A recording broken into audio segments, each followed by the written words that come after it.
Welcome to the Canvas Kings podcast. We are your hosts, the Canvas Kings, here to break down the biggest moments in pro wrestling and shine a spotlight on the underground indie scene. Every week, we'll bring you backstage stories, exclusive interviews with your favorite grapplers, and expert analysis that hits harder than a steel chair. Whether it's the sold-out arena main event or a gritty warehouse showdown, we've got the moves, the takedowns, and the unexpected twist. So lock in your seatbelt, tighten your headlock. The Canvas Kings are stepping into the ring!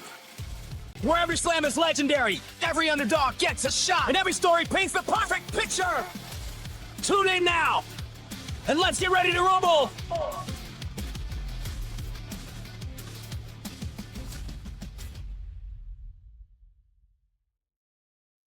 I'm telling you, I'm giving everybody right now, you have until December 27th to get your shit together. You have until December. I'm putting you guys on notice. I'm giving you fair warning. After December 27th, I don't give a damn what promotion. If your promotion has a women's championship, I'm giving you fair warning right now. If you hold that title, go to your promoter right now and say, after December 27th, I don't want this. Because the minute that Kayla Jade is placed on the flyer, the minute she's posted on the flyer that she's going up against you, that's it. That's a pleasant way of a big man saying boots to asses will be coming soon to a wrestling ring. Hey, welcome everybody. It's the Canvas Kings podcast. I'm Manny B, and this is my big friend over here, Mike. We are the Canvas Kings, so why not start with the king himself, the King of Delaware, our friend and family, Marcus Waters. So welcome to the show, buddy. What's going on, everybody? How y'all feeling? Oh, we're doing all right. Good, man, good. Just glad we could Like finally you have said, you. this is a long time in the making. Yes, sir. Yes, it's been, what, almost a year? Yes. Yes. But hey, like they say, good things come to those who wait. It was during the length of my title reign. So when it first started, it was like, hey, Yes. we need you. All right, cool, I got you. Yeah, so we looked into your past a little bit, and we came up with some questions for you. We think it's ones that the fans would love to know. People get to know you a little bit better and know who you are, what you do, more than just wrestling, because I think that's important, because you got a lot that you do. So, Mike, if you want, you can start with the first question. Beautiful, beautiful. What? I'm going to give Marcus his warm-up. As the self-proclaimed King of Delaware, I'm sure the fans want to... Hold on. No, hold on. I'm sorry. Let me correct you there. This is Yes, not sir. This is not self-proclaimed. The title of the King of Delaware was given to me. It was bestowed upon me. Okay. I don't know if you guys are familiar with independent wrestling in regards to Delaware or whatever concerned, but it's a company that's called ECWA, which is the ECWA, which was started by Jim Kettner, which I want to say ECWA is like the oldest, longest running independent wrestling promotion in the world. Wow, that was not something that I read about that. And the owner of that promotion, his name was Mike Tartaglia, but it was started by Jim Kettner. I mean, throw it in there for all the people who do know about ECWA. It was started by Jim Kettner, and he sold it to a guy by the name of Mike Tartaglia. So when he sold it to Mike Tartaglia, Mike Tartaglia said, "Hey, Marcus, you are the King of Delaware." He's seen how, in regards to how I handle myself in and outside of the ring. So he was like, "Yo, you are the King of Delaware." So it's not some shit that I just go around just saying, "Hey, I'm the king." I didn't just call myself that. It was given to me. Basically, you were crowned with that name. Yeah. Right.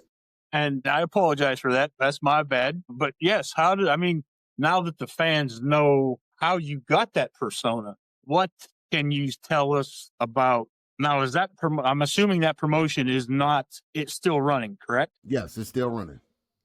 It's still running. They no longer run in Delaware. They mostly run in New Jersey now. But it used to be, ECWA used to be the promotion where everybody on the East Coast, you wanted to wrestle for them. Okay. So they have a tournament that's really huge. It's called the Super 8. I've heard of that. The Super 8 They pick 8 of the top guys in the world every year. Wow. And you want to try to be put into that 8. Because those are the ones that get watched, I'm assuming, really closely. Like so for ECWA, it was like the launching point for a lot of guys like Daniel Bryan, Low Key, AJ Styles wrestled in the Super 8. Okay. Christopher Daniels won the Super 8.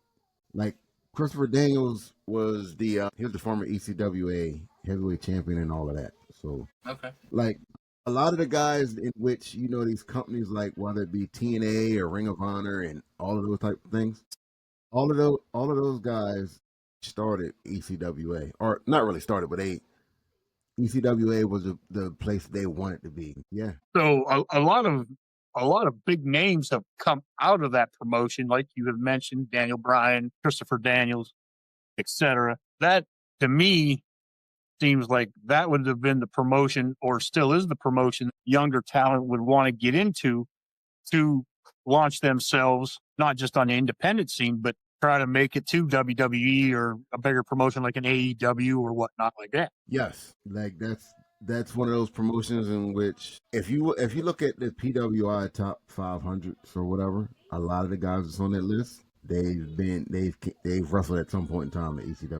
So with yourself, a lot of people say, you know, what makes the man, or did the region shape you, or did you help shape the region in that aspect where, you know, did the region itself give you and you give back, or is it just something that naturally came to you with how you do things with your wrestling persona and your training regiments and everything else like that? All right, so for me, outside of the ring, always doing something as far as with the community, as far as giving back, because there were like originally I'm not from the state of Delaware. Right.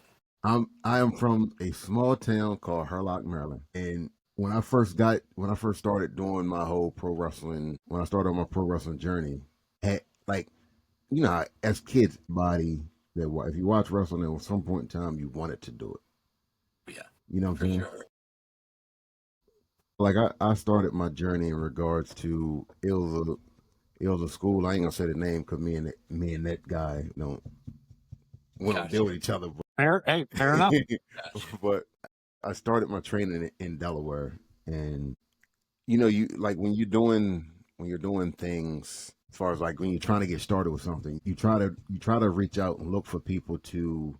You want your family and your friends to be supportive of you. And a lot of times they don't do that. So for you young guys that are out here listening, you can't always look for your family and friends to be supportive, or don't get down if they're not, because you're going to run into these small towns and you're doing these shows, and these people that you meet there, you can meet people where it is that they become family. They become your friends. You know what I'm saying? Like right now, depending on where it is, if I'm wrestling in Pennsylvania, regardless of where it's at, I know Manny and Mike are probably going to be there.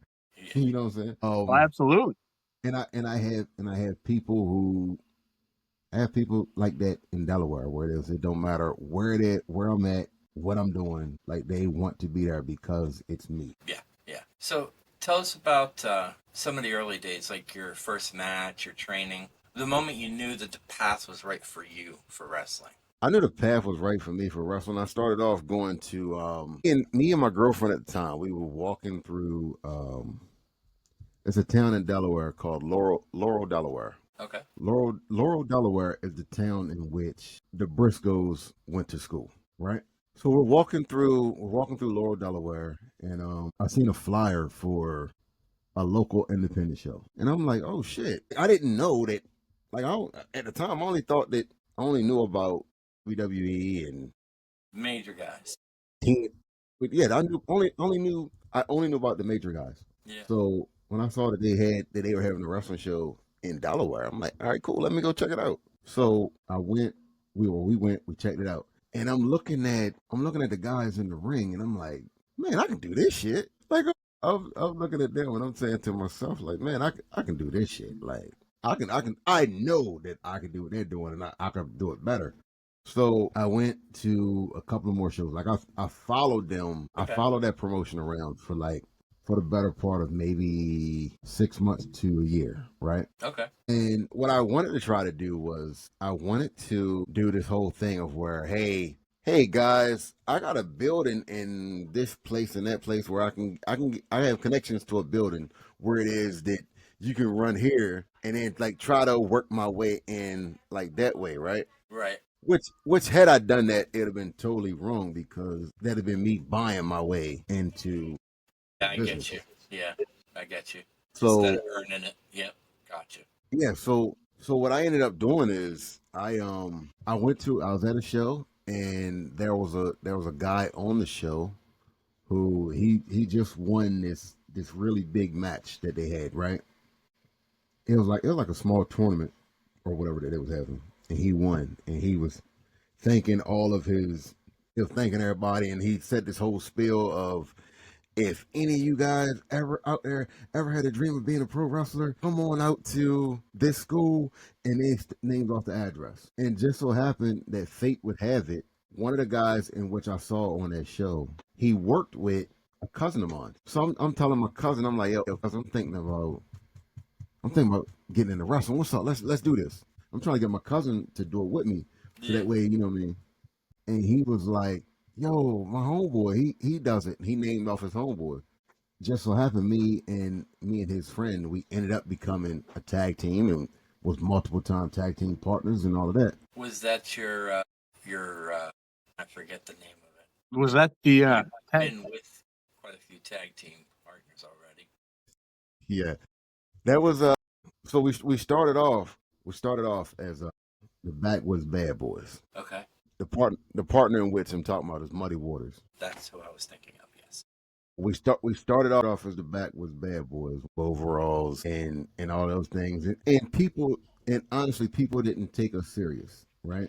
Because they looked at us like, oh well you're wearing bibs because what you can't afford real gear. No, dumbass, we can afford real gear, we just chose not to. That's the gear we chose. Yeah. We got customized bibs. We got customized bib overalls. Like if you looked at them, like we had the leather and all that names written across them and all of that. Like that's great. Like that's everything, great. Like everything that we had, it was customized. So it's not like, yo, we can't afford these things. Yeah, our bibs probably they didn't accept you like for that. For the gimmick we were going with, it fit, right? But we changed up our whole look and everything else, and that's when we start working under the tag team, the Hotlanta Hustlers. Okay. When we turned into the Hotlanta Hustlers, that's when doors started opening. Like everybody wanted to book this big nasty tag team. Do you think it was like how the people didn't accept you for that first persona that you guys created with the bib overalls? Do you think did that influence you guys to go another direction to do the Hotlanta Hustlers? There was a couple things. Okay. That was one of them. That was definitely one of them. Because you weren't one of the received. Reasons. But because we weren't really being received. But because of the school that I was training at. So I started on the outside, like in my everyday real life. I am a sous chef. Gotcha. Yes. So I had got a job when I first started wrestling. I was managing a bowling alley, right? Okay. So I went into what it is that my real trade. So I got a job working at a hospital, and I don't know if anybody know about work at hospital work, but you have a rotating schedule. So one week I might have Saturday and Sunday off, and I work Monday and Friday. The next week I'll be off Monday and Friday, but I got to work Saturday and Sunday. You had that rotating 3 and 4, the 5 and 2, and stuff like that. Yeah. So like the shift, you had to pay attention to the schedule when doing that. Yeah, you did. Right. That would be confusing. So I'm trying to explain to my trainer at the time, I'm trying to explain to him, like, hey, bro, this is what's going on. I just started a new job. Now, you want to be paid, right? Sure. Cool. I'm going to pay you, even though, like, the money was never The money was never like a problem as far as me paying them. It was the whole thing of, hey, you train on Tuesday, Thursday, and Sunday. On Tuesday, I'm gonna get there late. If you're fine with me getting there late, let's do it, right? So can you have someone like stick around later or whatever, or can you stick around later? Like I gave them that option, and it was like, yeah, cool, we can we'll definitely work with you. And then I said, okay, well, and I don't want to miss any days of training, so I'm gonna be late Tuesday, late Thursday, and then on Sunday, some weeks I'm not gonna be able to make the Sunday training because of me having to work. Or if I can make the Sunday, I'm gonna have to get up there. I'm gonna have to get to your training center early, train, come home, take a shower, and then run to work. And that's how we were doing it. But then they felt however they felt. They started removing me from shows. They tried to blackball me from wrestling. So becoming the Hotlanta Hustlers was a thing of, okay, cool. The Backwoods Bad Boys, if you think that you came up with the name or whatever, you can have it. Yeah.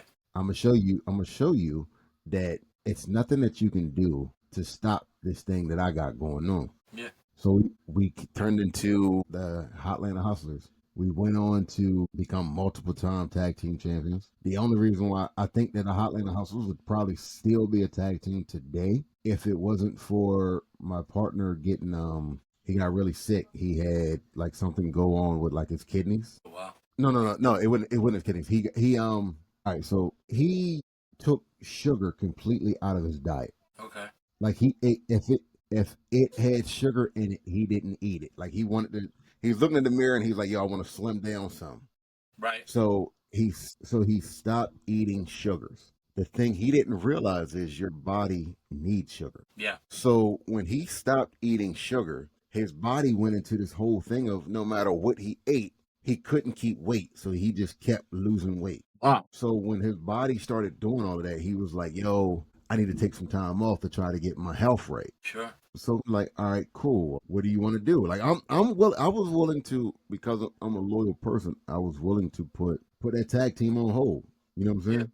Yeah. He was like, no, bro, I like keep doing what you're doing. Like we'll set this whole thing up. Like we'll set this whole thing up to where you turn on me, I take my time off, and then when I come back, then we run whatever, and then we could come back together. And we started doing that. So I turned on him. I whipped his ass. And so I whipped his ass, and then we ran the whole thing of where he came back.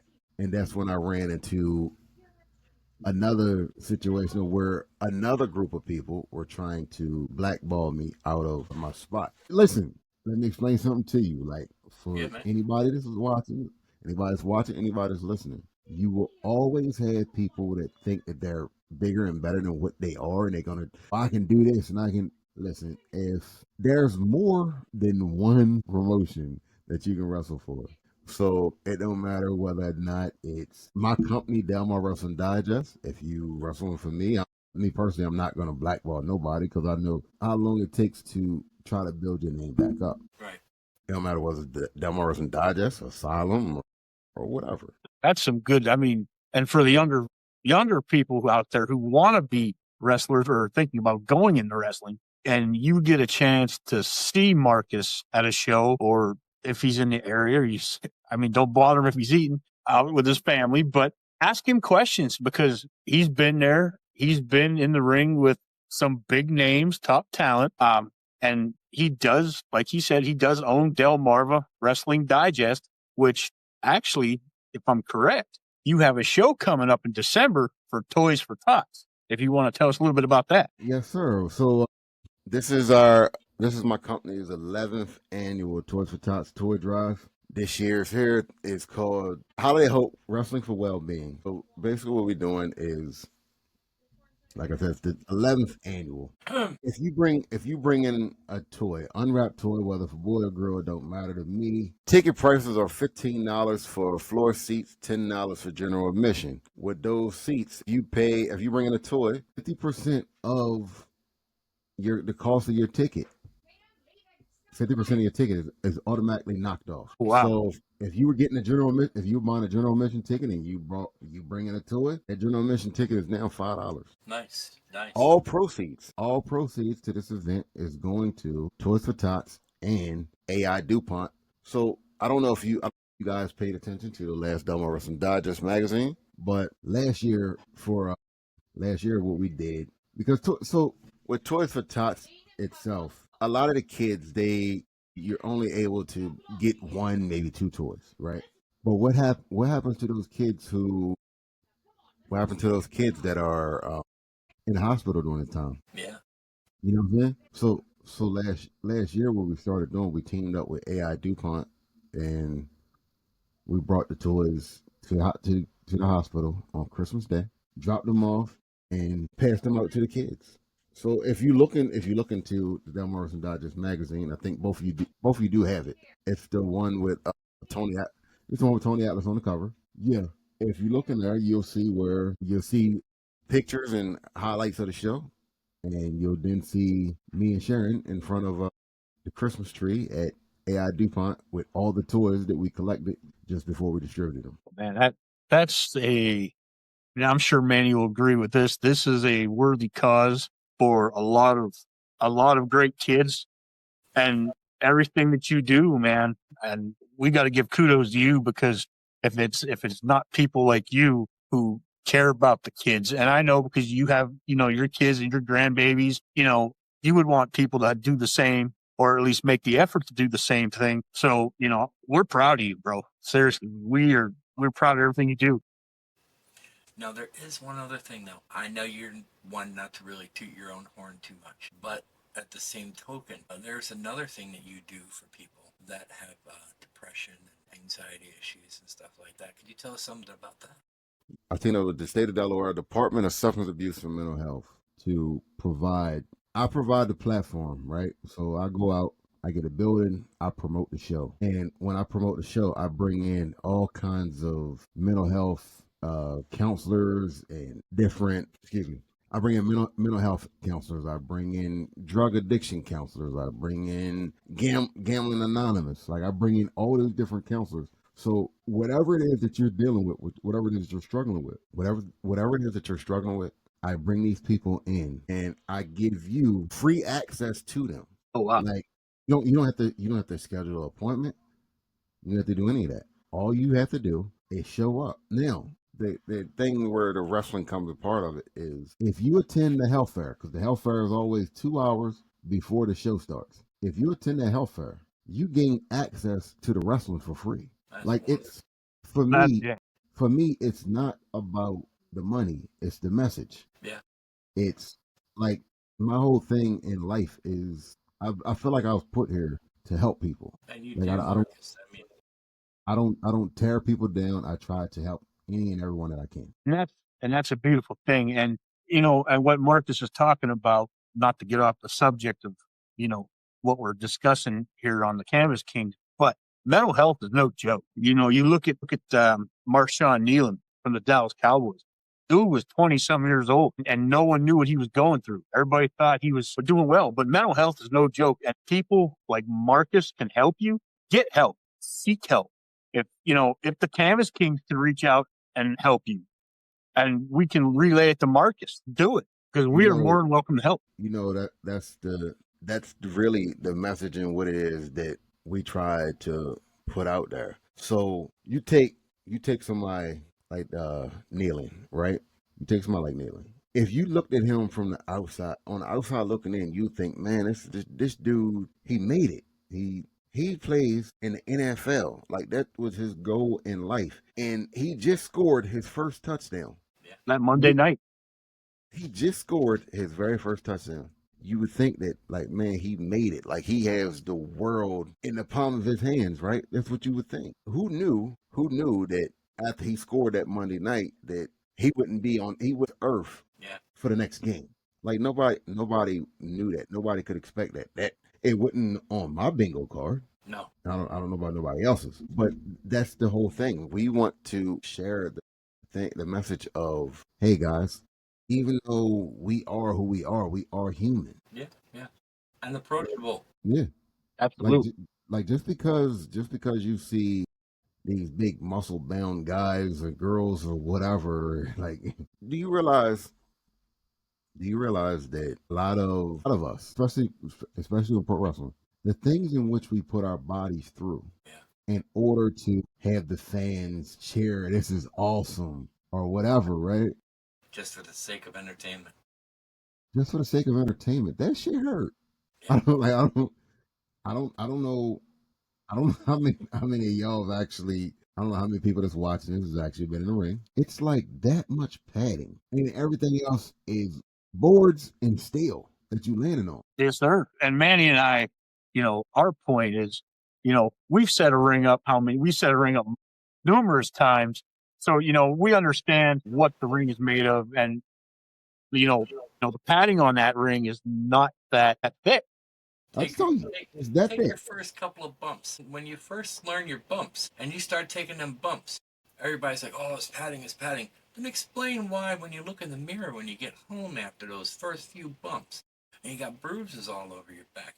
Or better yet, I'll tell you what, you don't even have to bump. You don't even have to bump, right? Get into the ring and run from one side of the ring to the other side of the ring, hitting the ropes, and then look at your back. That is a steel cable. That's a steel cable that you're running into. Yeah. And and to that point, it's funny because the last show that we did when we had the ring set up, I tried that just because I wanted to see what Marcus and them went through. Bro, I'm not cut out. Okay, I'm not cut out to be a wrestler. I'm sorry, and I'll be the first to admit it because, dude, I did that and I hit the ropes, and then it was like running across like a trampoline, trying to stay up. If anybody doesn't know what like running across a trampoline's like, it's a whole different world. So, kudos to Marcus and the fine ladies and women to do that. The ring that you did it on actually has a very big, huge spring in the middle. So as you're running, you're getting that bounce. Yeah, that's the ring that y'all running on. Yeah. Not every ring is the same. Nope. Like that spring it's forgive, right? Yeah. Not every ring has that. Well, those the newer ones that have the square corners and everything, I haven't seen any bounce center for them really. Just cables across and steel with the padding over top of it. If you look at the ring that I have what is called a flex beam. Okay. That beam comes straight across like that. It goes all the way across. It's 3 one way, 1 the other, and then you have a couple of other beams that go across that. So those beams, they sit on top of each other like this, right? Yeah. And then you have the beams that go over top of that. So when you hit, it just does this. A little bit of give. That's about it. Yeah. It's a little give. Yeah. Now the ring that you have, Marcus, is that now I know they make different size rings. They make a 16 by 16, an 18 by 18, and a 20 by 20. And they got a 22. Okay. So now the ring that you have compared to the one that we're used to setting up with the spring in the middle, it has like not plywood, but it has like 2 by 8s, 2 by 6s, 2 by 10 by 12. I mean, my fault. 2 by 10 by 16. Okay. So for the listeners and the folks who are tuning in for our very first episode, you will get great knowledge of everything from Marcus, who has been around this game for 12 plus years, 13 plus years. 13 plus years. So he's been there, and I'm sure he's been on every imaginable ring possible. Yeah. He's if you ever want to learn from him, just reach out to him and go to his show and talk to him, pull him off to the side, because he will talk to you. He is a great dude. Man, there's been rings where people have gone through the ring when they were neglected rings. So, and that was listen. So this is listen. That night, I'm not even gonna say that night. That day was the day from hell for me, bro. I believe it, brother. Yes, sir. So listen. All right, so I'm gonna give you the story of what you talk about. The day is December 6th of 2023. December 16th, December 2023. So this is my Yeah, you did. You did. You did do your research. So it's my very first show back. Like I don't know if you guys know, but during COVID, I herniated my L4 and I had a bulging L5S1. So We did not know that. walk under my own power for like 8 months. Like I had to use crutches and all that kind of thing. So it took me out of the game for a minute. Right. And then this was my very first show back. Like not my career is not gonna end off of an injury. I'm gonna walk away from this under my own terms. I'm gonna walk away from this under my own terms, under my own powers, all of that, right? So I'm like, all right, cool. I'm gonna put together this like I already do. I do the Toys for Tots thing. I'm gonna do this year's Toys for Tots. I'm gonna make it even bigger. I'm gonna do my show, and it's gonna be my first match back. So I'm putting together this show. Got all these different things going on. Like I got people hitting me up. Hey, bro, I want to be a part of this. Hey, bro, like everybody's your brother when it is that you're booking a show. Just throw that out there. When you possibly have an envelope for them, everybody's your brother. Yeah. So That's the truth. that is the truth. Everybody's your brother when you got an envelope for them. So everybody's like hitting me up, yo, bro, I want to be a part of this. Like all these different things. I then have leading up into the show. I want to say it was a total of 9 matches plus a battle royal because the name of the show was Over the Top for Toys for Tots. Nice. Nice. Right. So I was gonna have the battle royal, and the winner of the battle royal, you get something, whatever it was that I had on my brainchild at that time. So we go starting the day off. I had half my roster backed out of the show That day. that day. Wow. Now there's a local promoter who is in the area. He's a bitch. Let me just throw that out there. But he basically went to majority of the guys that were supposed to work my show and said, hey, if you wrestle for him, you cannot wrestle. You'll never wrestle for me. At the time, I understood like why guys backed out. If you're looking at it like, oh, Marcus is just doing one show and that's it, compared to me being able to wrestle every month or whatever the case may be. Right. So I don't hold grudges towards the people who backed Talent. out. Yeah. Their talent. I don't hold grudges towards them. So that started the day off for me. My phone constantly going off. Hey, I can't make tonight. Hey, sorry, brother, I can't make tonight's show. My car broke down. Hey, brother, I can't make today's show because I was in a car accident. Hey, brother, I can't make the show because such and such was in a car accident and he was my ride. Hey, brother, I got COVID. Hey, brother, I just can't make it. I can't. Like it was every excuse that you could think of. Every Ones that excuse they didn't that really was want to back out, but they had to, kind of. every excuse that you could imagine. I got messages of them telling me this. Okay, cool, not a problem. I did like a couple posts like online, like asking for different. Hey guys, anybody available? The state of Delaware has a thing to where you have to fill out a permit. Everybody that's on that show has to be on your permit. Right. So for the most part, my permit was good to go. I ran into the situation. Now, all these people are backing out. So now my matches, this is where my matches change now. Because, okay, even though you're on the permit, the matches have to go down as they're on the As thing. they're run. So Yeah.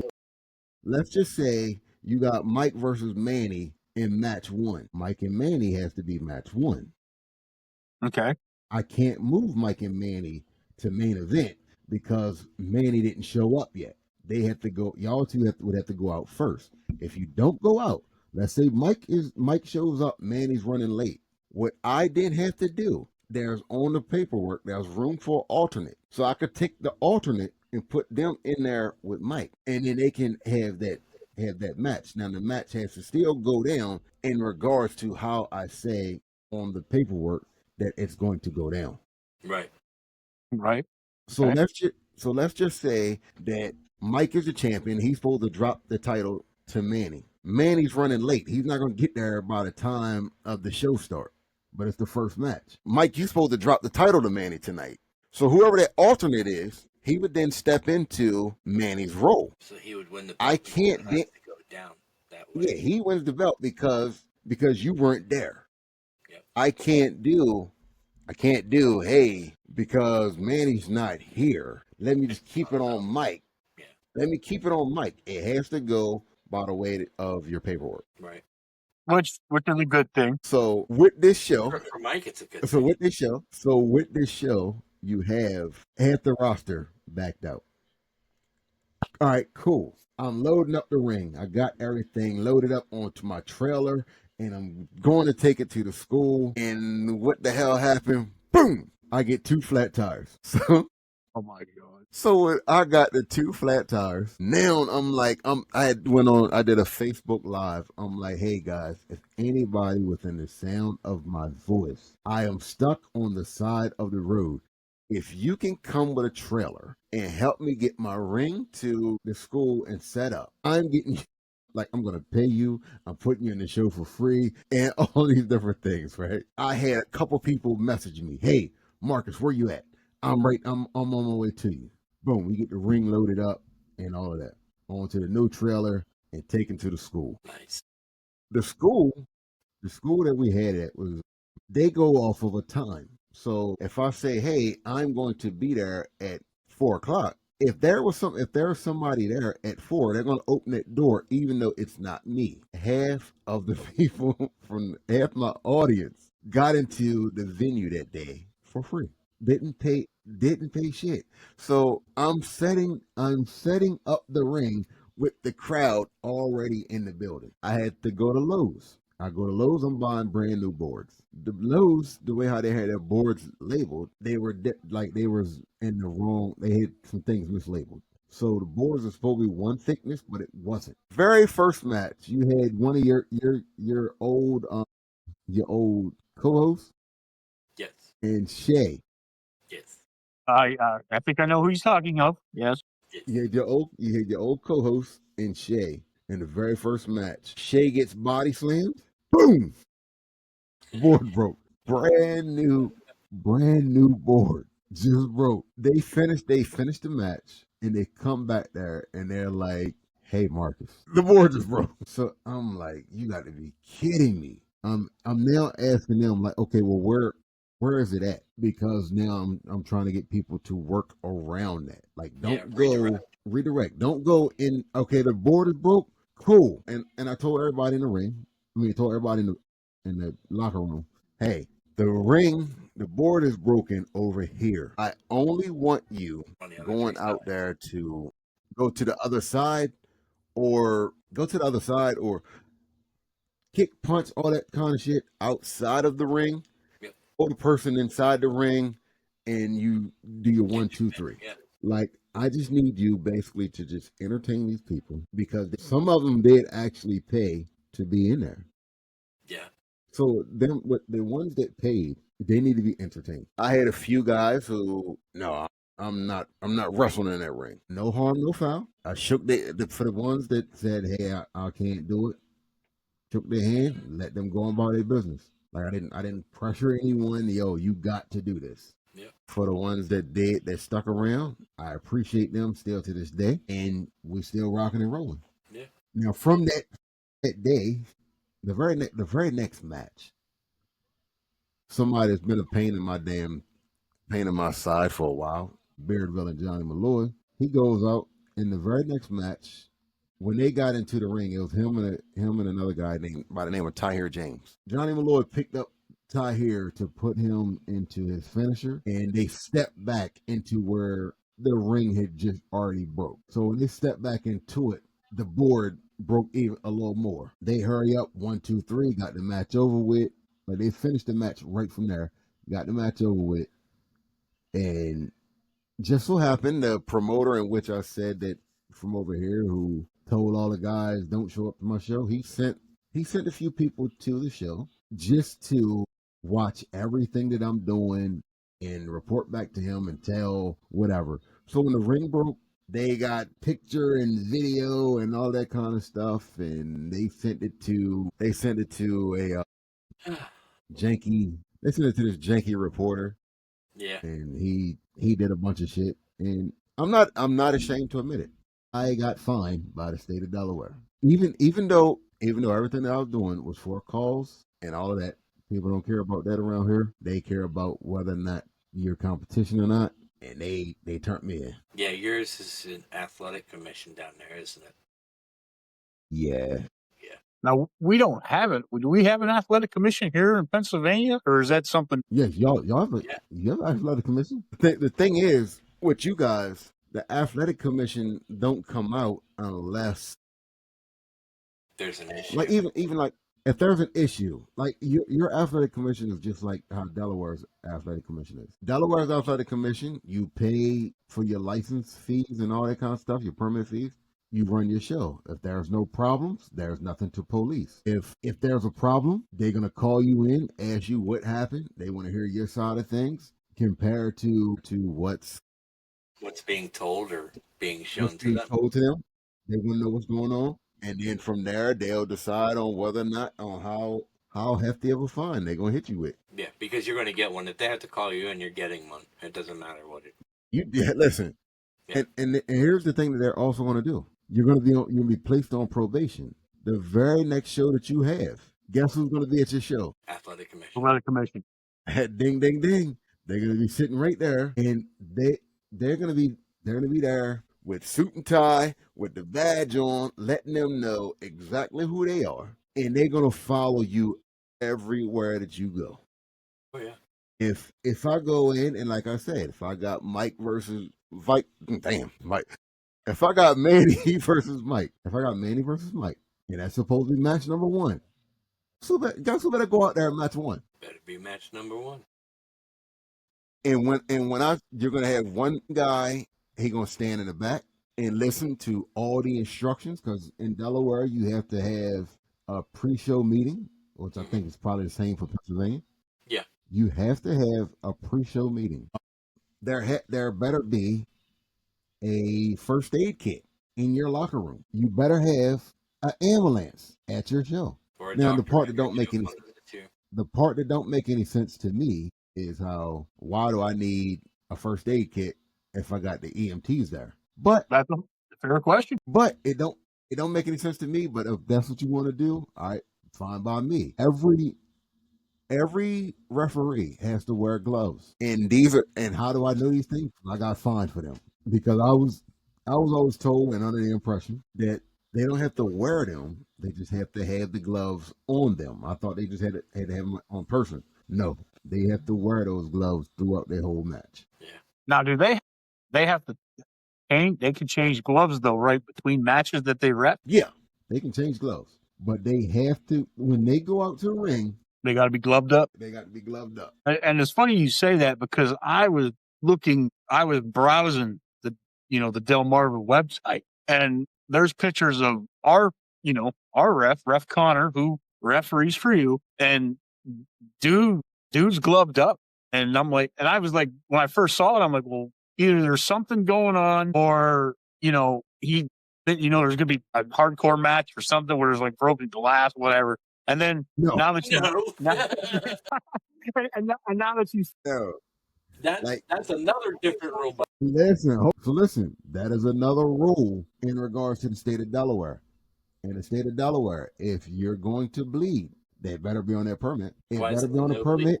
Like Pennsylvania's a no bleed state. It better be on the permit. If it's on a permit, whoever's going to bleed, they have to go and get a blood test. Yeah, that makes a lot of sense for people that aren't, the people that aren't used to listening to stuff like this or want to know about stuff like this. It's good to know, because some states, like Manny said, Pennsylvania will be in one of them, can't bleed, and I wonder why. Well, we owe that to ECW, but hey, those were the good old days. You owe that to ECW, and we owe that to CZW. Yes, sir. Yeah. But after those days, they cracked down pretty darn hard. And it didn't take real long. Not at all. If your guy, let's just say it's an accident on somebody hard way. The minute that they start bleeding, that match is over. It's not, hey, we got 5 more minutes left to go in this match. Let me hurry up and let me get my shit in. Yeah, No. It's done right there immediately. It is done. And that's good because I mean and Manny probably knows this as well, is it's probably one, it's a big safety concern. You know, two, you don't want a guy running around looking like he just stuck a pig at the farm or something. So yeah, I agree with that 100%. Definitely, that's definitely how it is. At least You guys can actually have it written to who and what can bleed at when. Yeah. Speaking of pig. Yes, sir. How did you guys enjoy that good Delaware Scrapple? It was perfect. And for our listeners, I did it the old-fashioned way. I took it and put it on the skillet. Yes. Yeah, absolutely. And for our listeners out there, me have Manny from being on the East Coast from Philadelphia has had Scrapple. Marcus being from the Maryland, Delaware area, Scrapple's a big thing. Me being from the other side of the state has never had it. And I had mentioned to one said Marcus Waters that, I would like to try it. Marcus Waters has got me hooked on Delaware Scrapple. So when the Camas Kings invade Delaware to go to Delmarva, we are bringing home Scrapple in a cooler somehow, some way. Can't just be any kind of Scrapple. It has to be huge Scrapple. Like huge Scrapple is the kind of that I gave y'all. If you try anything else like that, there are other brands. Yeah. There's other brands of Scrapple. Yeah. But Hughes is top choice. Well, we will be purchasing some of that. It was that, and like at the time back in the day, it was Hatfield was a good one at the time. Yeah. And that was a big main one between Philly and Delaware that they would always make even in the restaurants. So yeah, it was one of those. And when he told me you brought it, I was like, oh no, that has to be made the right way. I was like, you come over, I'll cook it for you. I swear to God, I don't even have to have any at that point. Yeah, and I'll tell you what the funny thing is too is now when Manny says you got to try something, you believe the man. I'll tell you what, when he says, "Oh, you got to," we're going to cook it this way, and we're going to do it on a skillet and brown it up the way it's supposed to be. And after he made it, I'm like, "This ain't too bad." And he says, "You got to put the syrup on it," and I'm like, "Okay." Sound like Manny know what he's talking about. Hey, bro, sous chef like you, man. Same. Back home. Yeah. So I'm like, yeah. So I want to thank you for that. And yeah, we got to get some more of that. We will buy it. We will plug them if we have to for free Scrapple. I don't know.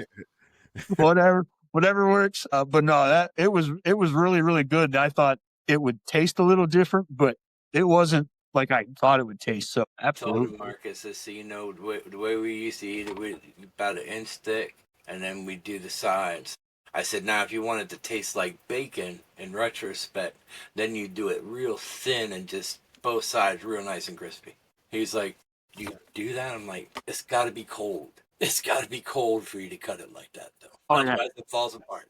Oh, and I'll tell you, and we were the only ones enjoying that. Mama Phyllis enjoyed her share of Scrapple. April. Yep. The little one. So, yes, Sophia, who had some Scrapple for the first time at 9 years old. But yeah, it was like phenomenal. And I will never eat anything else like that again. And if we have to buy, like I said, we have to buy more, we're going to buy more of it. I don't care. But I told them the closest thing they have is Hatfield has that other company that they do their Scrapple, but they put it under another company's name label.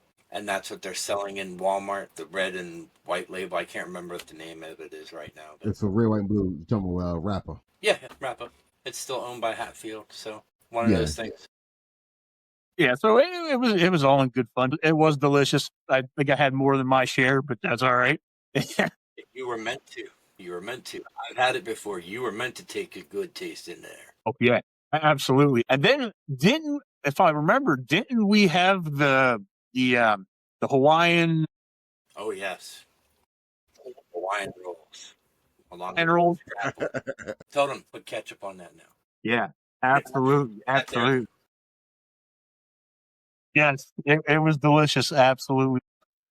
And it's one of those things. But here's a question. If I got from Marcus, is we're gonna step forward a little bit. When we had talked on the previous show, you had told me that you were not only the King of Delaware, because I had made that mistake, and you were the Asylum heavyweight champion, and we had crowned you. I had crowned you basically, and we had talked about this as the king of Asylum too. Now, the last show, with everything that went on between you and Orso and all this other stuff, we know you're probably a little bit bitter to get your title back.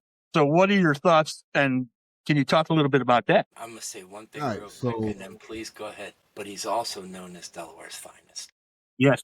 So We've done our homework. I see.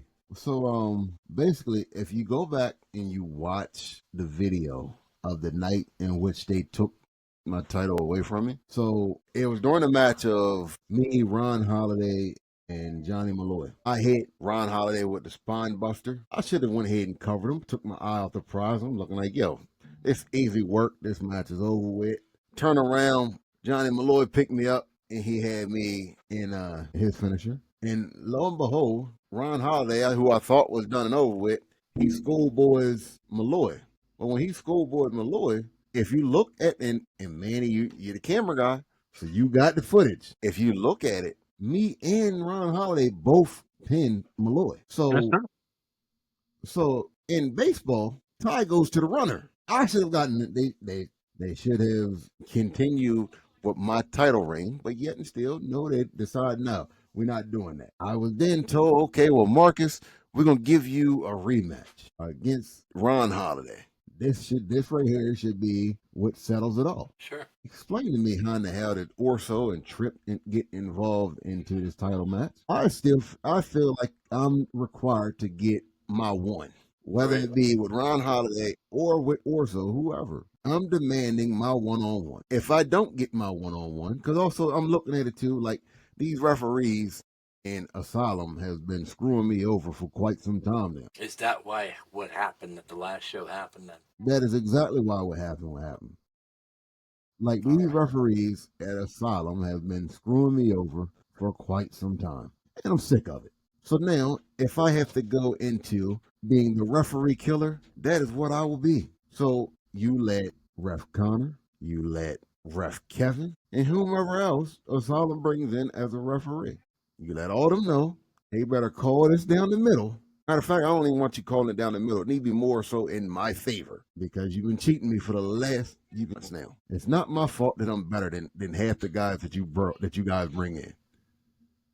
You bring in ECW legend Jason Knight. I kicked his ass.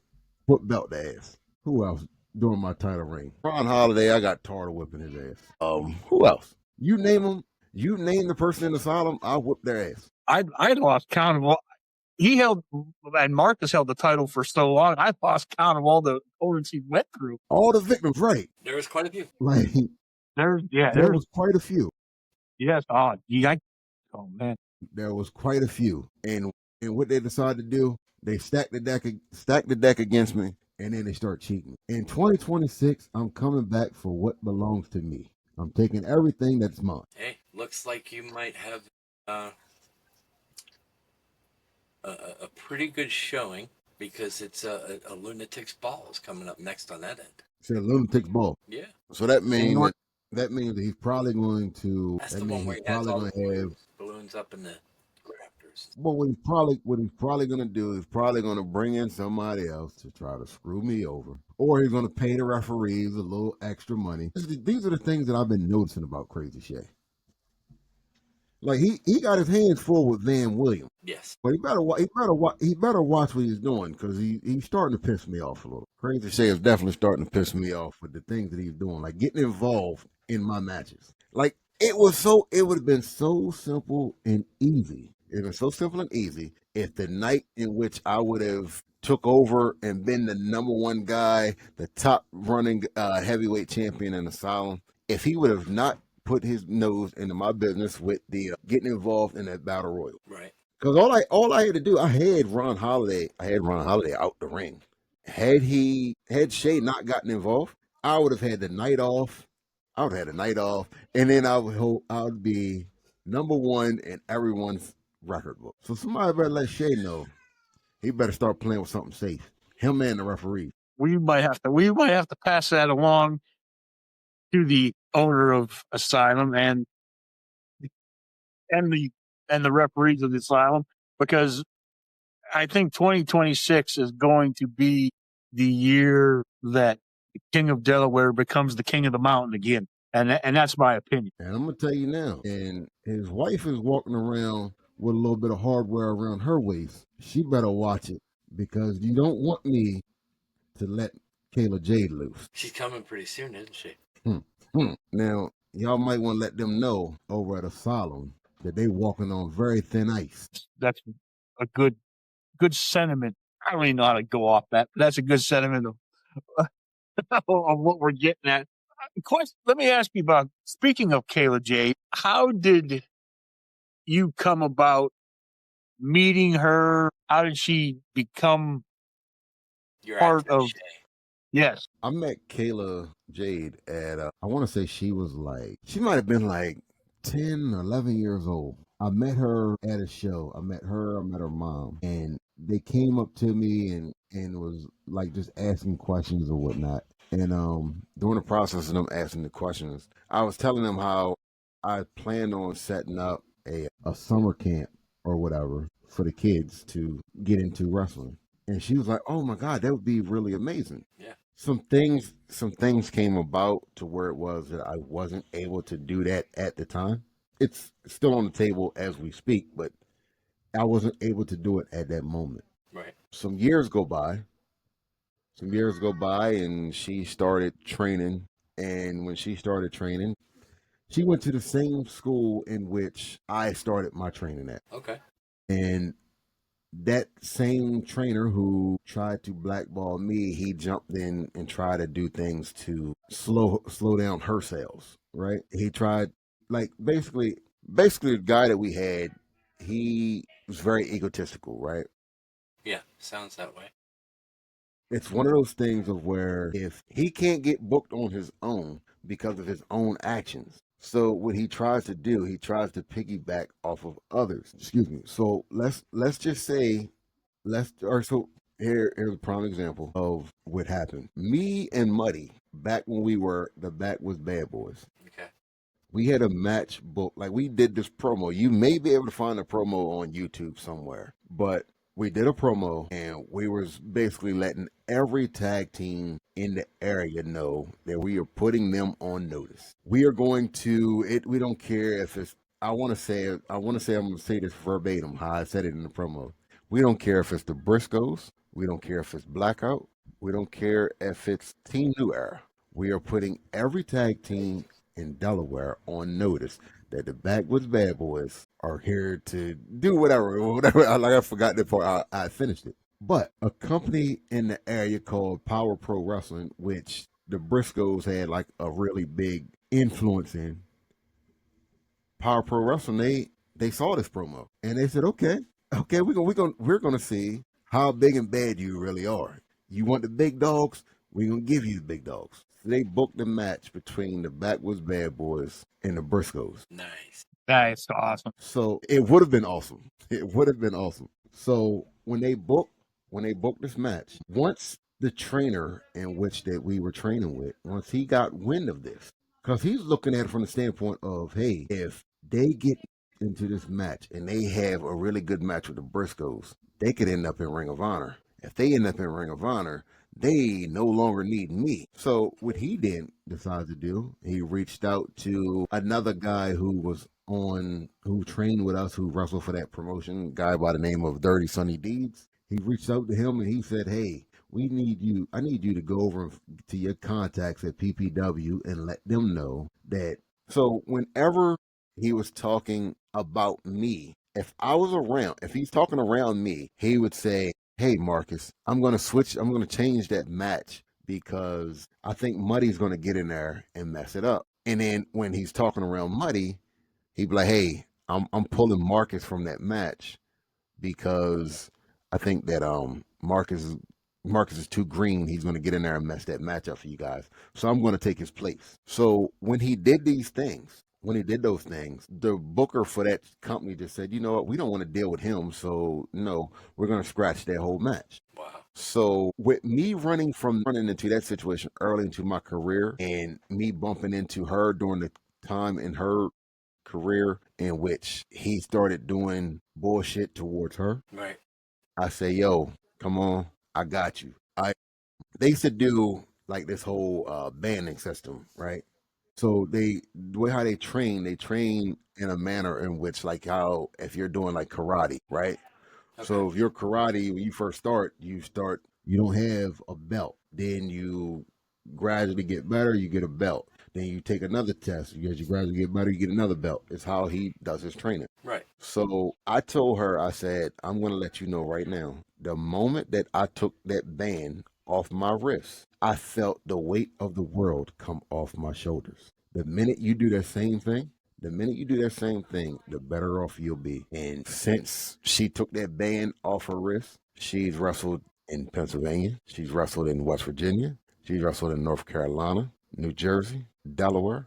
Like, it's a bunch of different places in which she's wrestled. So did she really need them? No, doesn't sound like it. I've honestly been waiting for her because, you know, the matches that I have seen here and there, the little clips and snippets that are around on the internet, she's really good at what she does. Yeah, she is. And she's just I mean, she's going to be a phenomenal talent, and not that she is not already, but she's a rising star in this business, and I could see her going extremely far. And she didn't need all that holding her back, but once you freed her from the chains, so to speak, she's already got the work ethic. So oh yeah, 100%. Sky's the limit. What I'm telling you guys right now, the minute that she hits asylum to where it is that she can actually get in the ring and do her thing, that title that Laura's holding right now is coming from around her waist. That is a extreme. There's a big prediction from a big man. They ain't listen. Like, in the words of Paul Heyman, It was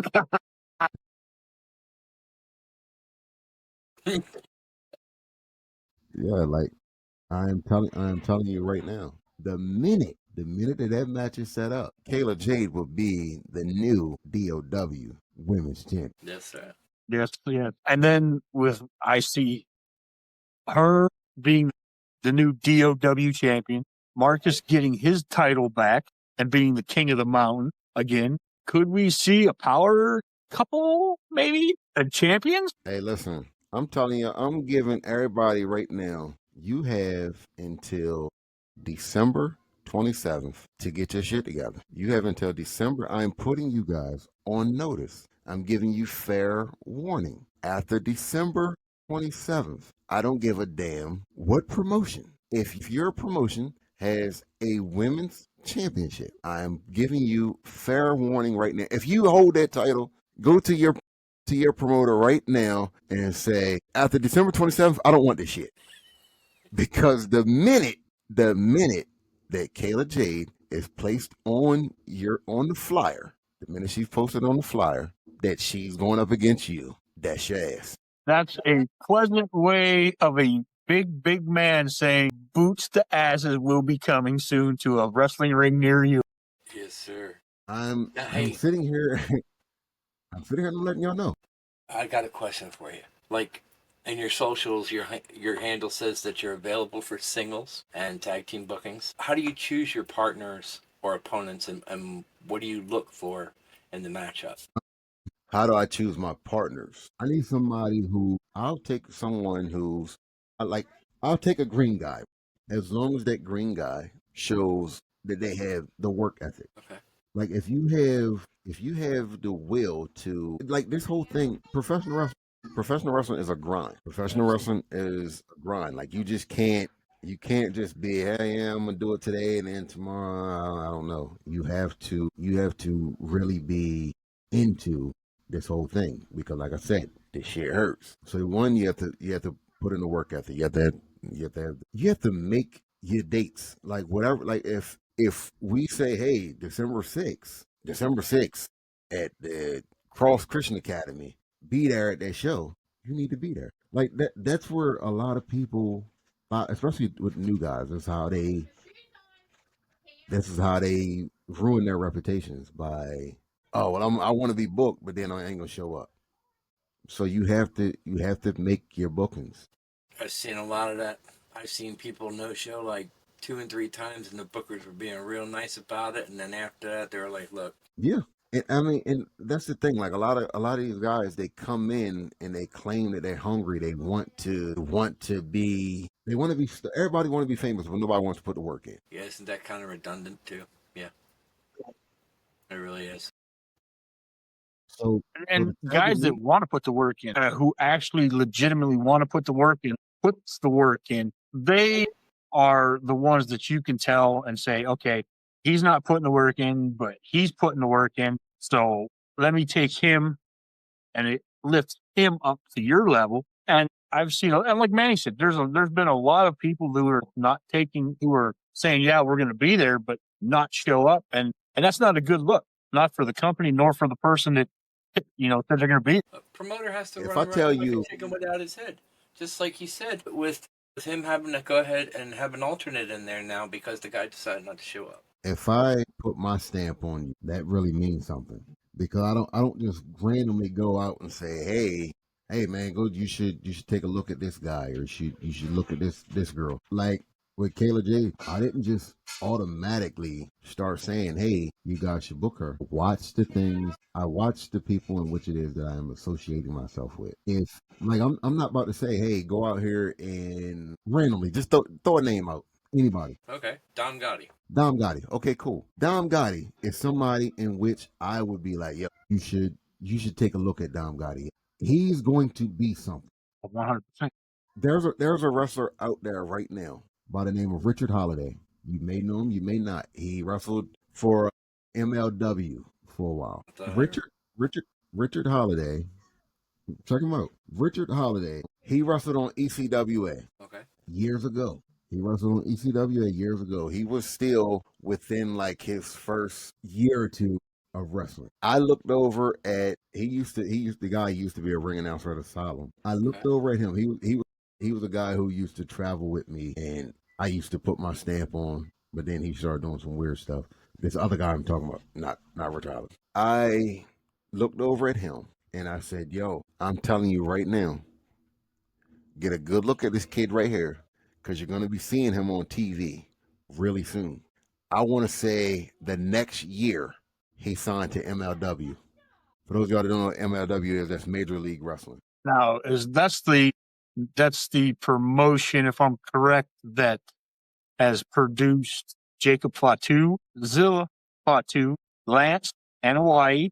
So they're producing some big hitters, man. And if I'm correct, Zilla is their champion. I don't think he is right now. I don't know. He not right now.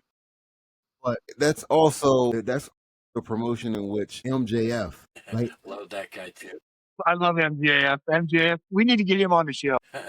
I actually got a pinfall victory over MJF. Did you? That's the promotion in which Nice. yes. That's actually the promotion in which MJF, like when he was doing like his CZW thing and all of that, that was like one of his first TV spots before AEW. It used to be Richard Holiday, MJF, and Alexander Hammerstone. That's a great name. That's a great gimmick. I like it, just rolls off the top real nice. I guess, I don't know. But yeah, but MLW, and I've seen some of their stuff. And if we go back farther than that, they produced Jimmy and Jay Uso too, right? Did Jimmy and Jay go there for a little bit of time? That I'm not sure. I'm not Now, sure I know about that one either. We'd have to check into it. We have to do some research on that and check. MLW started like in 2002, 2003, something like that. Yeah. And then they went away. So they might have already been past that. I will say one thing on MJF's behalf. That man is gold on the microphone. He really is. Yes, he is. Really is. The person in which you see on the camera is the same person that you would see in the locker room. I kind of Like, figured as much. He's just Yeah, you're right. And Manny's completely right on that. He's got the gift of gab, and he's phenomenal. well, it's stuff like that is like when you're younger and you're a kid and during our time era we used to do busting on people just for fun, and it's your friends, and it was your mama jokes and this and that and the other, and people learned on the fly how to insult somebody else pretty damn good. And honestly, if you see that flavor in a wrestler where he can sit there and do something like that to an opponent just on the fly, that promo skill is second to none. He could be the ugliest MFer there is, but if he's gold like that on the microphone, they're gonna want him just for GP, and they'll work with him to try and get him up to par just to go ahead and keep that voice. Yeah, he's and it's people like that and talent like that is a rare breed. Oh yeah, They're rare, and there's been, I mean, don't get me wrong, there's been plenty of great talkers over the years. sure. MJF. I mean, I think that I consider The Rock one of the great talkers of his time. Jesse the Body Ventura. Yes, well, absolutely. Marcus, just Jesse used to go ahead and get there. honestly, this is something else that I want to throw out to a lot of the people who are watching this you're thinking about getting into wrestling, or you're already a wrestler, but you're not really good at talking. Do more things like this. Do more podcasts. I find that I've gotten better in regards to public speaking by doing Marcus Waters Wednesdays or doing Canvas Kings podcast, things of that nature. Like just me randomly just talking. Like now I'm more comfortable when it comes down to someone saying, "Hey, I need you to go out here and say X, Y, and Z." Pass you the microphone. Oh, yeah. Now, I know we're winding down a bit. We all are right about now. And with that being said, I want to put out there where I would like you to go ahead and let us know what dates you have, what people should come see, where they should follow you. Let everybody know. Give us the package, brother. Hey, yo, you gotta relax. All right. So December 6th, you can come out and see DELAWARE'S and Digest at the Cross Christian Academy, which is 110 Holly Street. That's in Seaford, Delaware. Doors open at 4 o'clock. First match is at 5. I'm actually thinking about changing that and doing a few pre-show matches. So if you get there early, you get more wrestling, more bang for your buck. After that, you can then see me. Let me go through here because I was just trying to figure out my. Take your time. I was just trying to figure out my schedule. December 5th. Okay. December 5th, you can see me at the USW, the Rockin' Wrestling Collection. I'll be there for USW Wrestling, where they have a show called Civil War. Okay. If you can't make it in person, you can just always go over to USW, type in USW Justice, USW Wrestling Justice, and you'll see all the shows. They come on every Saturday morning. Okay. And that is in Laurel, Maryland. Let me make sure I get this address for you. Yeah, but tune in every Saturday, and that is where's the address at? They don't have it on here. But if you're in the Laurel, Delaware area, it's right out there next to Johnny Gymnastics. It's next to the old Station 7. You go right out there, you'll see the USW Rockin' Wrestling Collection. Go in, buy a ticket to the show, buy some toys, buy autographs, buy whatever it is they're selling. Go stop in, go tell Brian I say hi, and buy a few items. Or if you're looking to get into pro wrestling, once again, stop by the Rockin' Wrestling Collection. They run a pro wrestling training school right out of there. This is also where they do their shows and everything. Nice. So that's December 5th. Great. One-stop shop? Yes, that is December 5th. On December 6th, you can see me, the King of Delaware, at Delaware Wrestling Digest, as we present Holiday Hope Wrestling for Well-Being. Once again, like I said, doors open at 4. First match, or bell time starts at 5. You have $15 floor seats, $10 general admission. Then you can also see me right back at the USW Wrestling Rock and Wrestling Collection on January 10th, or you can catch me at Asylum Pro Wrestling on January, what's that, the 17th? 17th? January 17th? I think it's 27th, isn't it? Is it 27th? I believe so. No, the 17th. Right, it's right here. Okay. January 17th. You're right. You're right. Yeah, you can catch me January 17th at Asylum Pro Wrestling. Then we got a whole bunch of other dates in between, up in between there. But the next biggest thing for me would be coming up would be March 20th through the 22nd. I'll be down in North Carolina for AIWF anniversary show, 34th anniversary. Okay. Excellent. That is Sounds like 3 show. days. That is a really 3 days. that's really Nice. 3 days. That'd be an awesome show to go watch. Yeah, that is definitely that is in North Carolina, Mount Airy. Matter of fact, I'm gonna tell you, for those of you that don't know, Mount Airy is the town in which Andy Griffith is from. So, if you listen, no lie, it was like I went there and I was like, what the fuck? Mayberry. Yes, as I'm there and as I'm in North Carolina, I'm walking around and it's like, yo, everything in that town is geared towards him. And to Marcus's point, when I lived there for 16 years, I had to go through, as I would like to call, Mayberry. And of course, Aunt B wasn't making no bean pies around. Goober was at the garage. But Hey, anyway, listen, it's Manny, a nice little town. have you ever been there, Manny? No, I Yeah. have not. Oh, Manny, Manny. The only time I do it is drive through big trucks when I was doing that. Hey, listen, Manny. As a wrestling fan, as the wrestling fan that you are, Yes. and as a networking tool, you guys may want to come down to AIWF anniversary show, because I went down there last year. It was me and Kayla Jade. We went down. You meet different promoters from all over the globe. Okay. You meet a bunch of different wrestlers that you would never run into unless you were at it's like the best of the best. Like, they take pretty much the top guys from around the globe. Okay. Like, and then once again, like, and if you're into nostalgia and all of that, you have the Andy Griffith Museum. Oh, yeah. For as little as, I want to say it was like $10 a person. For as little as $10, you can go through the museum and you see all of he wore this shirt in episode whatever of Matlock. He wore this at during the Andy Griffith show. Like, and then like the whole town, like I said, is geared around him. They do tours of, like, they got the old police cars, right? Let's see if I can, as I'm saying this, let me see if I can find this in my camera log.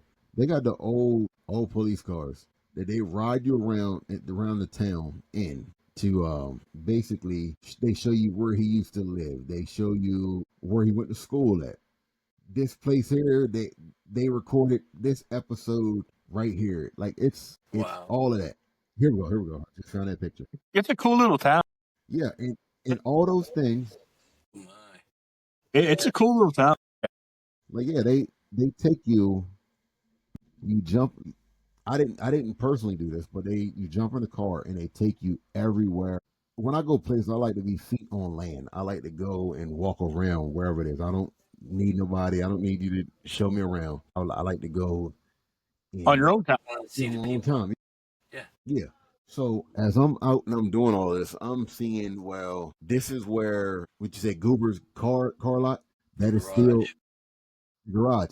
That is still in, like it's still open. Like, they're still fixing cars there. That's a real place. The place Barney's that they used to go for the diner. That is a real place. I ate there. Nice. Food is, And I'll tell you, and if I remember correctly, they have a statue yes. of Andy Griffith, and I'm trying to think I believe it's in, if I remember, it's in the center of town, like in the circle or square. They got a couple, and they also have, like, a lot of murals and stuff of him.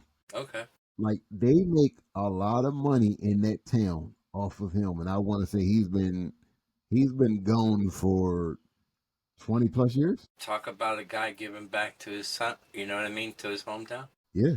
So hopefully when it's all said and done for me, there's a big statue. Delaware's There's a finest.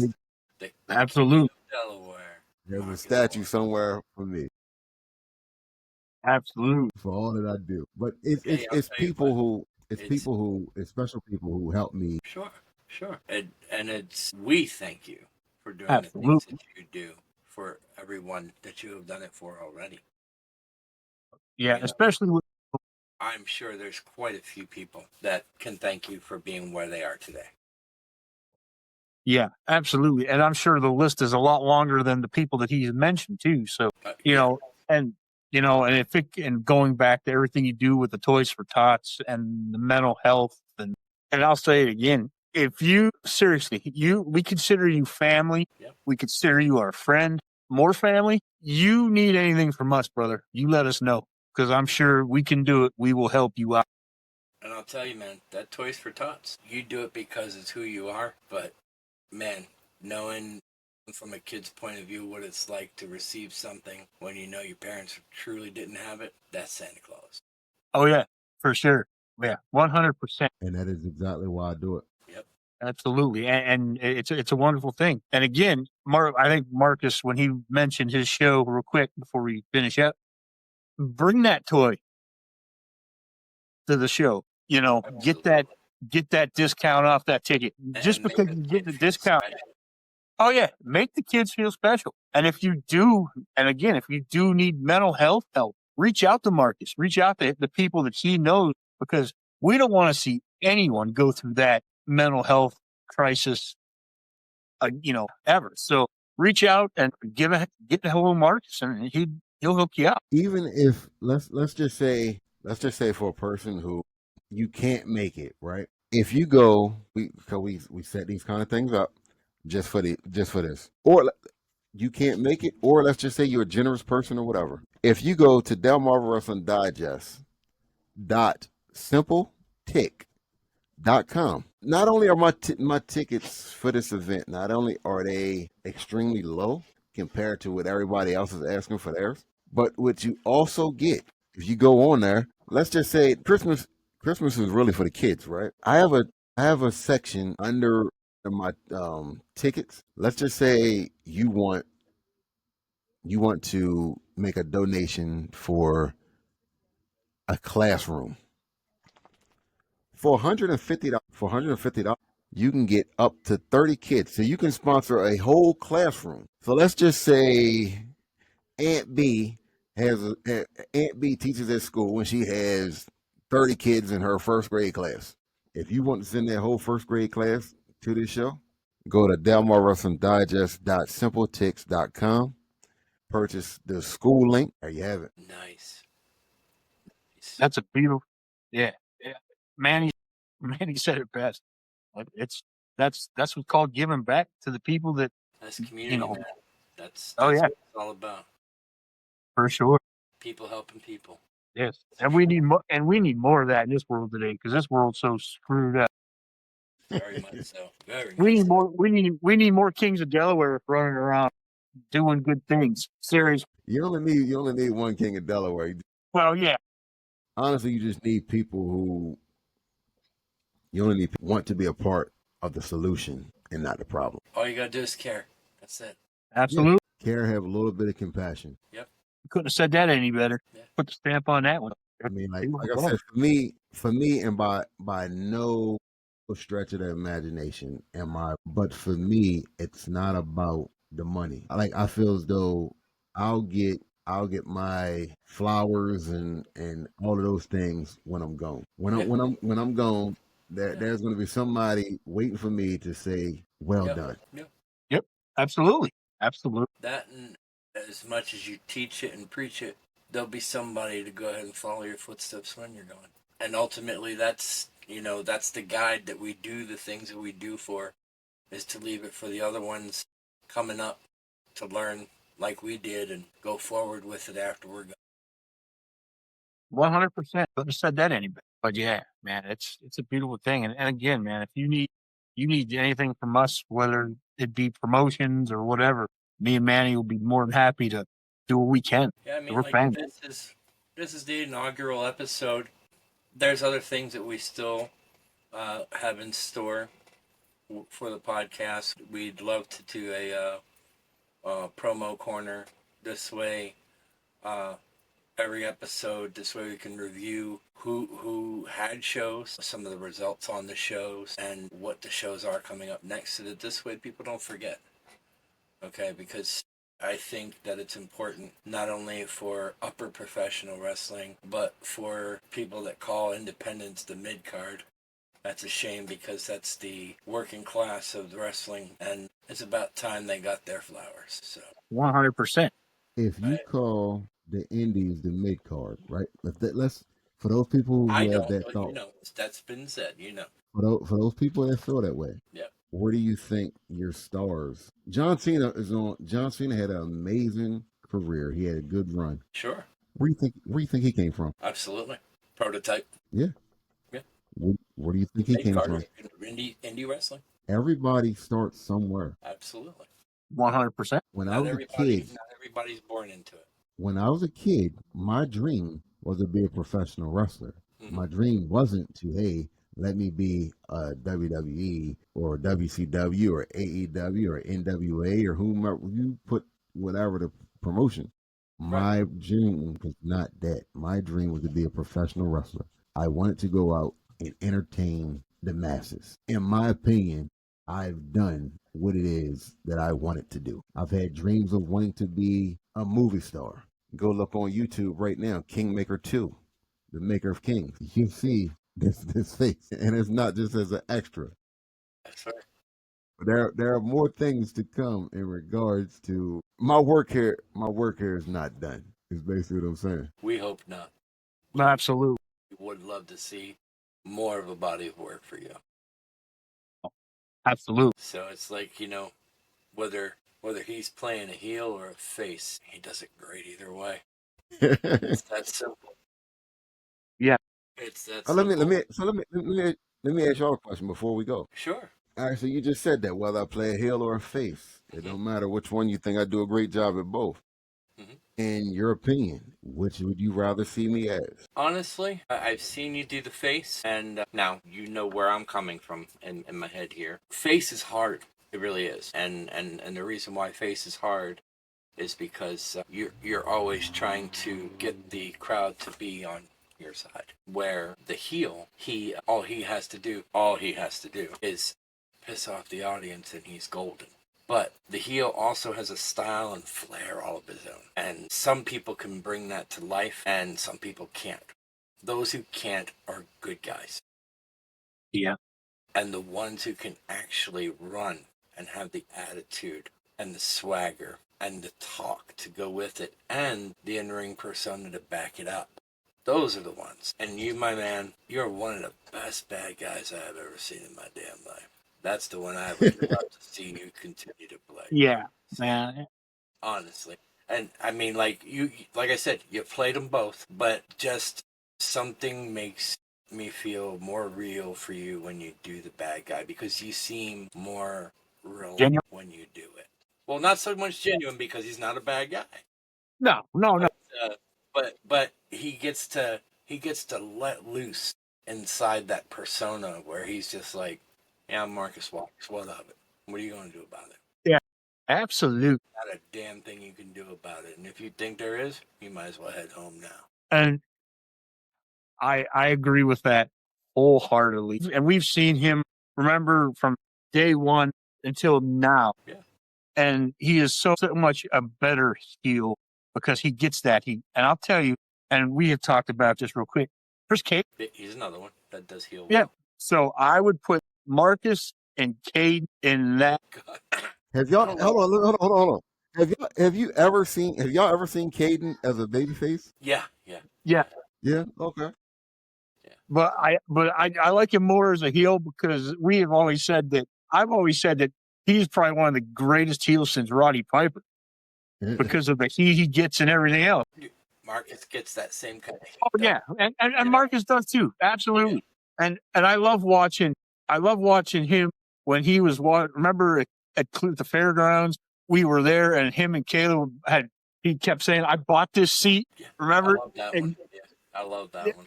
yeah. And Off in you the and her corner, were right sitting on the there. side. Yeah. And you were like rooting him on. I'm like, yeah. Who else can do that and be that person but him? You see, Marcus, you're so memorable. I was across the other side of the arena filming this way, and it's you I spot along with the match filming at the same time. Oh yeah. Doing Right. yeah, get him. Yeah. Unforgettable. So in our eyes, you're so much better healed. Yeah, I think so. Absolutely. You know, I could almost, and here's what it is. I can quote you who I remember doing this stuff. The ones who had the swagger. Some of them were good guys, but some of them turned heel and were bad guys and still had that swagger, but better. Downtown D'Lo Brown, he had the swagger like nobody else. Where he would. The head shake and yeah. Yes, sir. It's crazy that you say that, because I've been to shows, right? I've been to shows, and for whatever reason, people seem to think that I'm him. No kidding. I told you that the similarity as far as the way you carry yourself, the way you present yourself, that confidence, that cockiness, it's there, and that's part of being that kind of persona, man. And Coco Beware was another one. Now the other one that I see your attitude was a man with the double earrings. He was the first champion in a while for Ahmed Come Johnson. on, Ahmed Johnson. Ahmed Johnson, yes sir.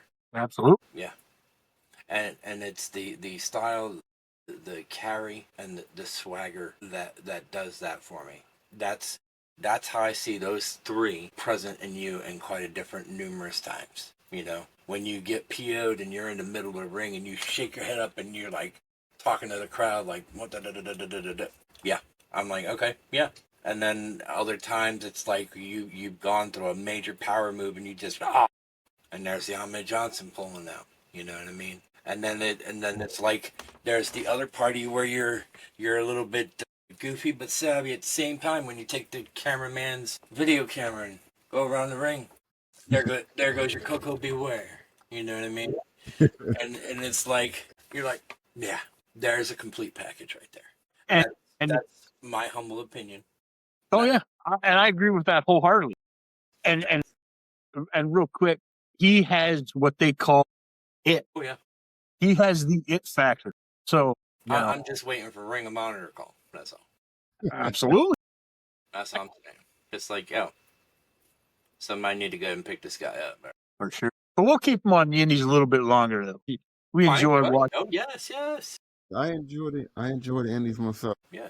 So go support your local indies. Yes, absolutely. Do that. Also, go out and if you see somebody, and when I say this, I'm speaking not only for the King of Delaware, Marcus Waters, but I'm also speaking on behalf of the Princess of Destruction, Kayla Jade. If you come to an indie show and you see whomever, if you see her, you see me, you see Crazy Shay, you see Orso, or whatever. Everybody that you see on these shows, we traveled from somewhere. Most likely, we do not live in the town in which it is that this show is taking place. If you can afford to, and you like what it is that you see, buy an 8x10, buy a t-shirt, buy a button, buy something. Because on the indies, there's not a lot of money in regards to what we're being paid. We're doing this for the love. We're doing this for our own enjoyment. We're also doing it to entertain you. If you go out to a restaurant and the server in which it is that is serving you is doing a good job, or if you go to a bar and the bartender is doing a really good job at entertaining and serving you, you do what at the end? You tip them, correct? That's right. Gratuity. That can also be said for independent wrestlers. If you enjoy what it is that we're doing, come out and buy a t-shirt, Yeah. buy an autograph, do something, because 9 times out of 10, the money in which we've been paid to come down to Russell, it doesn't even cover us getting back home. No. If Sometimes if we're being that's a downfall of a heel too. Yeah. Yeah. if But we're, if I'm being completely honest, a lot of the times the money in which we're being paid. When I come up to Clearfield, Pennsylvania, when I go to Russell in Clearfield, when I go Russell in Mooresdale, when I go Russell in St. Mary's, I'm driving 5.5 hours to get to you. You look at how much gas that takes. Anybody's watching this episode of Canvas Kings podcast, episode 1. If you're watching this podcast right now, Google how far it takes to get from Delaware to Clearfield, and then you take and And just ask multiply it that what the gas it mileage, would use. That's it. and you multiply the mileage by whatever it is that the gallons of gas are going for. And this is not even including stopping to, once you stop to get gas, hey, I gotta use the bathroom, so let me go get me a drink so I can stay awake. Let me go get something to munch on or whatever. These are things that we Anywhere do. between going up and coming back. I know going up and down that highway myself, couldn't even visit family from up here coming down. Anywhere between 150 to 175, maybe 200, depending on what. So, yeah. Like it kind of like I love when people stop by my merch table. I love it when you stop by. But buy But something while you're there. yeah, buy something while you're there. help out the fund of fuel, Hey, food, something. Like I'm be I real own with a Marcus shirt. My son owns a Marcus shirt. I own a market Actually, share. my son even owns a Kayla Jade shirt as well. you. Yeah, Yeah.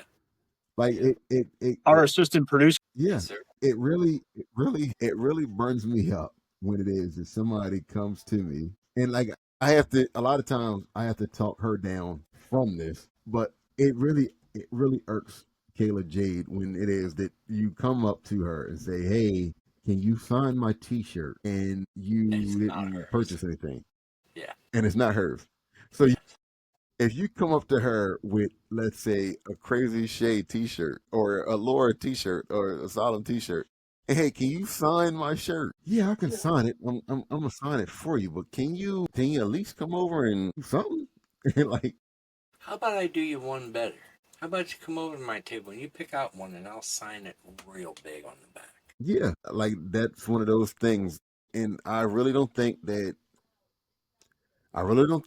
our stuff is overpriced. No, no. Like I like it. It's I about look the at norm right now, actually. It's I the I norm. look at a lot of different things, right? Now, when I'm looking into my merchandise, I look at how much it costs me. I think about the consumer who's going to buy this. Hmm. Okay, well, if something costs me, let's just say if something costs me $2, $3 to produce, I'm not going to ask you for $40, $50 for this thing. I'm only going to ask you for, like, okay, you take a t-shirt. If you buy a shirt, the shirt normally costs you around about $4 to $5, depending on which craft store you go to. Hmm.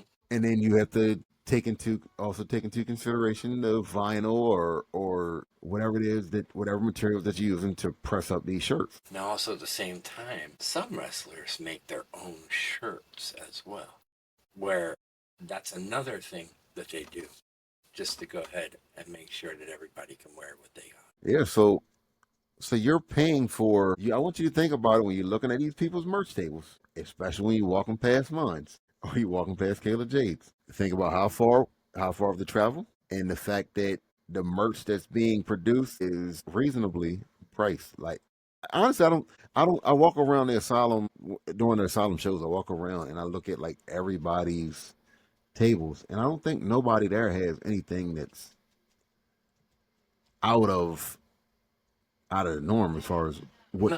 what should be paid. But purchase something. That's all. Yeah. That's all I'm Yeah. saying. Absolutely. Look, I don't care if it's a pen. If you got a group of Bics sitting there, buy one. Like, I mean, I've those heard 8x. I've heard people complain, well, some of the stuff is expensive and stuff like that. if like I only got this much to spend, taking into consideration the next wrestler may go ahead and get something that might be priced a little less, so that they can take that little bit of money that you got left in their pocket right there. Absolutely. For sure. Yeah. But For sure. I think that everyone should support, whether it's pictures. I mean, my God, my son takes pictures with everybody, has me print them off to put them into his book. You've seen his book, Marcus. I've signed his book. Yes, and at the same token, he still buys off the tables. Yes, he do. He'll buy the photographs and everything else. He'll squeeze me for T-shirts when he can, and put them on layaway consignment until the next time if he can get them. So yeah, Absolutely. That he will. yes, he will. But it's something that, I learned early on, that people support their family off of this. And I mean, like, guys have gone in, they've said that they can't work a regular job because they have to go full into this in order to make something of themselves out of it, where others still do the grind. Marcus, you're one of them that grind your ass off, and I commend you for everything that you do, including support the family. You support your entire federation. You do community work. You do outreach. All these things are when they said, I'll stop moving when I'm under the dirt. That's that's pretty much the Marcus right there. I'll stop moving when I'm under the dirt. So That's when you know. That's when you know the work is done. yes. Yes, sir. So I just, like I said, man, it fathoms me to see some people complain about not having enough or not getting enough when there's other guys that kill it doing the same thing, but because they have the ambition, they do and reach out even more. So Yeah. that's me. You couldn't have said it any better, for sure. Yes, sir. But it is getting late at this point for all Yes, of us. sir. Yeah. Really. And I would like to say my thanks for Mr. Marcus Waters, Delaware's finest, the King of Delaware himself, and the man that we call family, for coming on our first inaugural episode. And we can't wait to edit this whole thing so that this way we can put it up as soon as possible. Absolutely. When you edit this, Yes, sir. I need you to make sure that you throw in there when I'm talking about the because you're really good at video. When I'm talking about how it was that I should be still the Asylum Heavyweight Champion, I need that portion of the video of where it is me and Ron Holiday both was pinning Johnny Malula. I need that in there. We'll make that a short if we have to. Make that a real. I need that in there because I still feel as though I got robbed. I got you. I know the people of Clearfield don't like me, but yet and still you got to deal with me. And Yes, Connor and referee Connor and any other referee, if you get in my way when it is that I'm in the process of handling business, you become part of my business, and then I'll put belt to ass. So if you're a referee and he's got a guy in the corner and he's going to town, do all your counting that you need to do. He'll break it to count. Don't touch Sound me. advice? Don't touch me. And and if the guy got me down, don't count to 3. Yes. It's been an eventful episode, number one. And again, thanks to Marcus for coming on the Canvas Kings podcast. So the Kings are here. The King of Delaware is here. And by the way, one last little thing. When we named this the Canvas Kings podcast, it's not because we think that we're some kind of kings to the canvas. We named it the Canvas Kings podcast because we wanted to be able to interview and talk about the people who we think are the kings and queens of the canvas. And with that said reason why Marcus Waters was the first Canvas King on the Canvas Kings podcast. And with that being said, guys, that's grand opening, grand closing, because this podcast is no longer going to be called the Canvas Kings podcast because you can only have one king to come on here. No, but listen, I'm gonna be honest with you. Like we've talked about earlier, it's been a long time coming. Yes. I really enjoyed my time here on this podcast. Good. I get on podcasts a lot, and sometimes when I'm on those podcasts, the questions that these people ask, I'm like, why am I even here? Right? But with this podcast, would it being you guys first, I'm gonna give you a few critiques in which is that I like. Okay. You ask the questions, and then you get the hell out the way. I like that. You allow your guests to come on and say, like, people are coming here to hear from your guests. They're not coming like it when you have a show. You want to give your personality, but at the same time, if you have a guest, the whole purpose of having that guest is to hear from them, and that is what you guys do. Yeah. And I like that. And you actually do your homework. It's not one of them things of, hey, well, you and this guy, yo, what about that? Or it wasn't one of those things like you knew, like it wasn't this guy. It was, hey, well, yeah, that was Delaware's finest. Only way you would know about Delaware's finest is if you were in tune to what was going on within my career. So for that, I appreciate the fact that you guys actually took the time to do your homework before it is that you had this interview with me. We appreciate that, man. We appreciate that, sir. Thank you so much. Again, coming from us, doing the homework, doing the legwork, doing the research is what makes it a better podcast. Yeah, we think it's important that you get to speak. And yes, this is a platform for you to speak. Absolutely, and it's a beautiful thing, and we're gonna, this is our way of saying, tell us about you, tell us what you think, what you feel, what's going on with you, what's going on with Delmarva and everything else. So this is what we're doing, and this is what we're going to continue to do. And with Marcus, he's definitely coming back 100%. Hope so. Oh yeah. Absolutely. So Mike's trying to get some more Scrapple. That's what that is, man. We'll get our Scrapple, family. Come on now. We'll get our Scrapple. Don't worry about that. But no, it's just, and this is a way for Manny and I, who live here in Pennsylvania, to connect with family outside extended family. Because my whole thing is, and Manny could probably attest this real quick, blood makes you related, but loyalty makes you family. Yes. And I will say that on this podcast over and over until somebody gets sick of me saying it. But it's true, and we're loyal to you, brother, and that's the way it's supposed to be. Yeah. Well, at this moment, everybody, it's the Canvas Kings podcast inaugural sign off. Thank you, Marcus, for being on here, coming in and telling us your story. Episode 2 coming. We'll have somebody else sit in the hot seat and absolutely tell their story. Thank you, guys. All right, thanks, Mark. Thank you. And that's the final bell for this historic inaugural edition of the Canvas Kings podcast.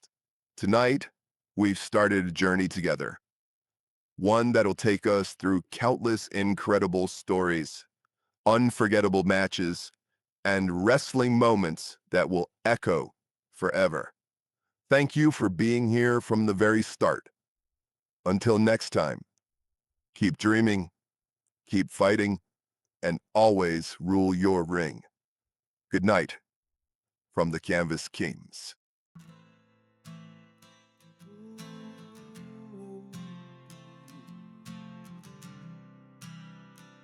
This is our canvas.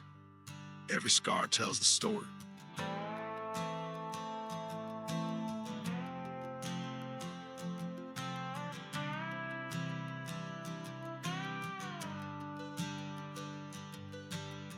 Worn boots on steel, I'm carrying these dreams. Sweat and grit in the ropes, hear my battle cry scream. From dive bars to arenas, underdog's last stand. Every bruise is a promise, I bleed for this land. We rise from the ashes, we own every reign.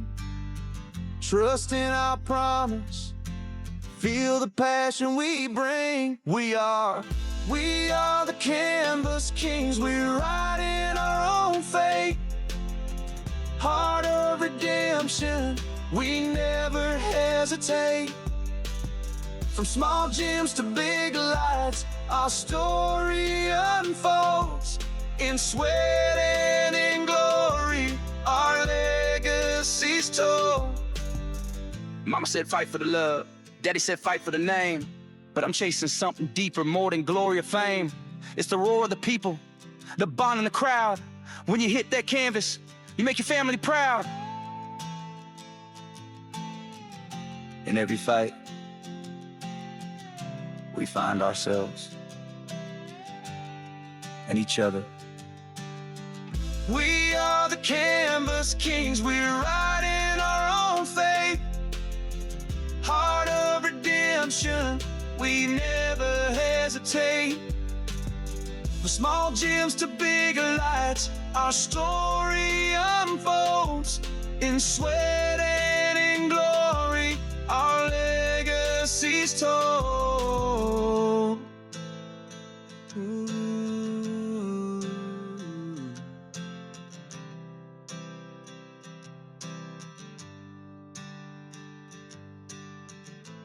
Canvas Kings. This is where legends begin.